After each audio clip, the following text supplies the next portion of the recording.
اچھا اب یہ کہ جناب سگریٹ نوشی کیسے چھوڑیں؟ تو ایک تو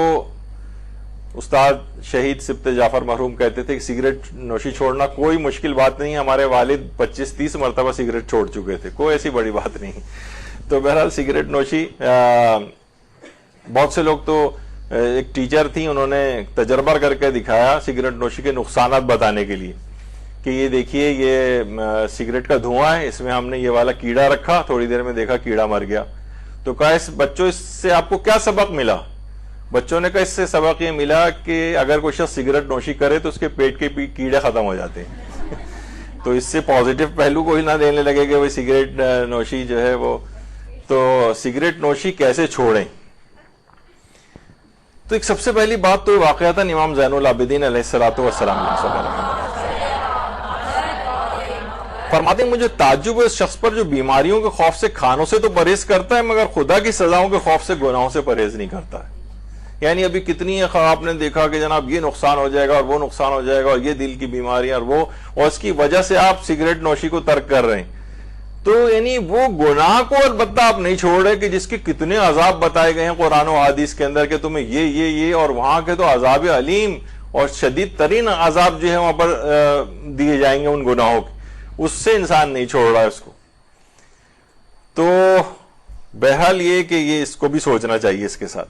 تو جیسے اس سے پہلے ہم نے ذکر کیا تھا کہ ودڈرال سمٹمز کچھ ہوتے ہیں، ظاہر ہے نکوٹین تو جناب اس کو بہت ہی چڑچڑا ہو رہا ہے اور اس کو نیند اڑی جا رہی ہے اور سر میں درد ہو رہا ہے اور کسی چیز پہ کنسنٹریشن نہیں کر پا رہا ہے اور بعض اوقات بہت سے لوگوں کو متلی ہونے لگتی ہے، لیکن میں نے کہا کہ سب زیادہ تر ایک ہفتے یا بہت ہوا تو 1 مہینے تک ہوتے ہیں، کم و بیش کسی کو کم ہوتے ہیں کسی کو کچھ ہوتے ہیں۔ بہرحال سگریٹ نوشی اس لحاظ سے چھوڑی جا سکتی ہے۔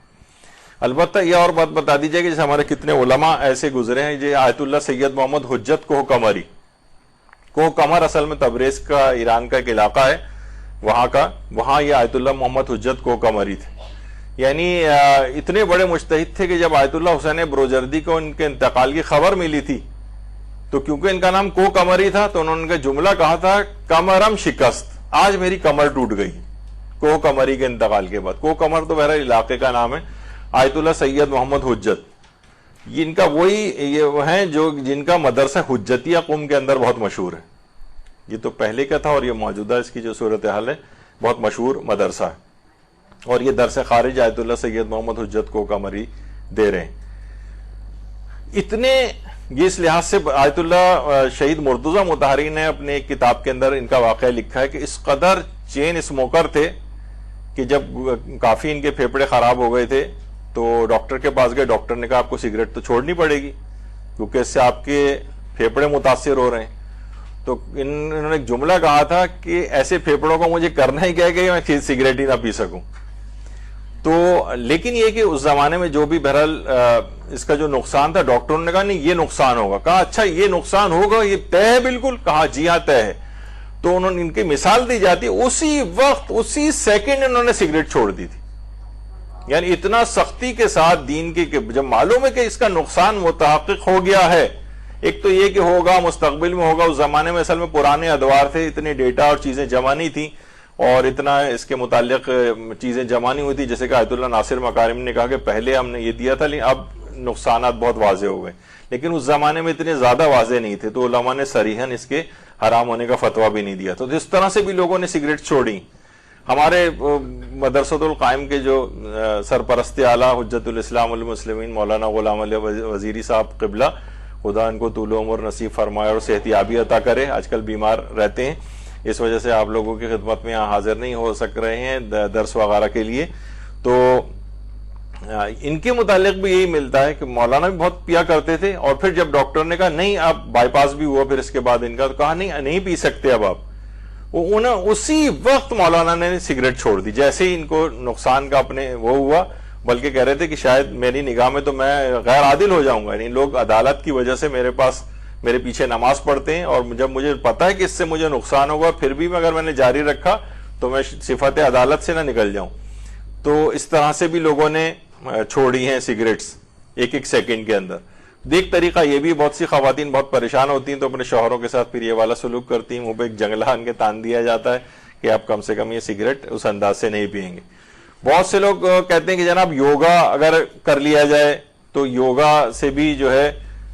سگریٹ نوشی سے انسان بچ سکتا ہے کچھ دنوں بعد. لیکن کچھ لوگ یہ کہتے ہیں کہ صاحب نے کیا تھا 1 سال تک یوگا کرتے رہے, لوگوں نے پوچھا کہ اب سگریٹ چھوڑ دی, انہوں نے کہا نہیں, بلکہ یہاں تک ہونے لگا کہ اب میں سر کے بل کھڑا ہو کر بھی سگریٹ پی سکتا ہوں, اس سے فرق یہ پڑ گیا ہے. تو بہرحال سگریٹ یوگا سے بھی کچھ لوگ کہتے ہیں کہ بہرحال اس سے فائدہ ہوتا ہے. سگریٹ کے متبادل وہ ہے نا کہ نعم البدل کو دیکھ کے توبہ کرے گا میر, یعنی کوئی نہ کوئی نعم البدل بتایا جائے ان کو, پھر وہ توبہ کریں گے. تو سگریٹ کے متبادل جو چیزیں, بہرحال اب تو بہت ساری چیزیں آ گئی ہیں, نکوٹین پیچ آ گیا ہے کہ ٹھیک ہے دھواں براہ راست نہیں, لیکن وہ سلو ریلیز نکوٹین اس میں سے جسم کے اندر جاتی ہے, اور وہ سمٹمز آپ کے جو ودرول کے ہوتے ہیں اس کے وہ کنٹرول ہو جاتے ہیں. اس کی چیونگمز بھی آ گئی ہیں, کچھ اس کے اسپریز بھی آ گئے ہیں, نیزل اسپریز بھی آ گئے ہیں, لوزنجز بھی ہیں, بہت ساری وہ ڈاکٹر حضرات سے ڈسکس ہو سکتی ہیں کہ کیا چیز کی جائے. تو دکانوں کے اندر اس طرح سے بہت سے دکان میں جو سگریٹ ہوتی ہیں فَبِأَيِّ آلَاءِ رَبِّكُمَا تُكَذِّبَانِ کی بھی لگا ہوئی ہوتی ہے آیت, پان, سگریٹ, چھالیاں, ساری چیزیں یہاں پہ دستیاب ہیں. تو سگریٹ اس طرح سے بنا کر دینا, تو یہ بھی بہت سارے صاحبان ایمان نے سوالات کیے ہیں مراجع سے. اتنا وقت ہمارے پاس نہیں کہ سب کو پڑھیں, لیکن بہرحال کہ رہبر معظم نے بھی اس کی خرید و فروخت کے لحاظ سے, البتہ یہ کہ بہت سی حکومتیں ایسی ہیں کہ جہاں پر اس کی پابندی بھی قانون کے اندر ہے, تو وہاں قوانین کے لحاظ سے اس کی پاسداری کی جائے, لیکن اصلاً اس کی خرید و فروخت کے اندر یہ حلال ہے, اس سے جو انکم بھی ہوتی ہے وہ بھی حلال شمار ہوتی ہے. ایک سوال بس آخری میں یہ بچتا ہے کہ بہت سے علماء پھر سگریٹ کیوں پیتے ہیں. جیسے کہ ابھی آپ نے سنا کہ بہت سے علماء پہلے بھی پیتے تھے, چین اسموکرز بھی تھے, ابھی بھی پیتے ہیں. تو ان کے فتوے میں جب تک کہ انہیں اطمینان اور یقین نہیں ہو جاتا کہ مجھے اتنا پینے سے نقصان ہوگا, یہ ہر شخص کے مکلف کا اپنا ذاتی مسئلہ ہے. سوائے صرف آیت اللہ ناصر مکارم شیرازی کے, صرف انہوں نے یہ بات کہی ہے کہ بس اب پینا حرام قرار دے دیا اپنے مقلدین کے لیے, چاہے ابتدائی طور پر ہو چاہے معتاد ہو, یعنی پہلے سے پیتا آ رہا ہو. لیکن بعض علماء وہی کہتے ہیں کہ نقصان کو دیکھا جائے گا, جس کی بھی ہم نے تفصیل بیان کی کہ جس قدر زیادہ نقصان ہوگا, کتنی زیادہ پینے میں نقصان ہوگا اور کتنی مدت پینے میں نقصان ہوگا, اس کے اعتبار سے یہ حکم تبدیل ہوتا رہے گا. بہرحال زیادہ بہتر یہی ہے کہ اسی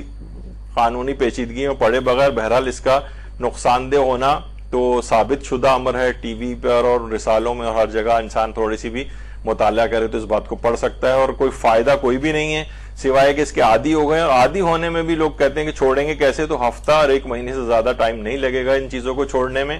اور اپنی صحت, پیسے اور سب کو بچایا جائے. اور ایسے ہسپتالوں کا وزٹ کر لیا جائے جہاں